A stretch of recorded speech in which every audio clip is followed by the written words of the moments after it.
நீடித்த நாட்களையும் தீர்க்காயுசையும் சமாதானத்தையும் நம் வாழ்வில் பெருக பண்ண வேண்டுமா? வேதத்தின்படி நாம் செய்ய வேண்டிய மன்றாட்டு. அப்பா, வேதாகம புஸ்தகத்தில் நீர் உமது பரிசுத்தவான்களை கொண்டு நமக்கு சொல்லியிருக்கிற எல்லா அறிவுரைகளையும் மறவாதபடி அவைகளை நம்முடைய இருதயமாகிய பலகையில் எழுதி கொள்ள கிருபை தாரும்.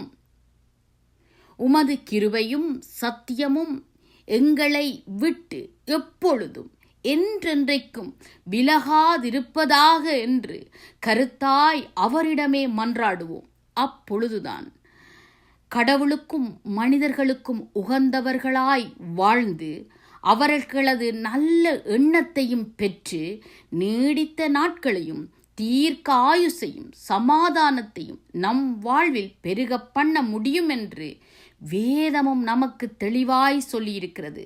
சத்தியத்தையும் அறிவீர்கள், சத்தியம் உங்களை விடுதலையாக்கும்.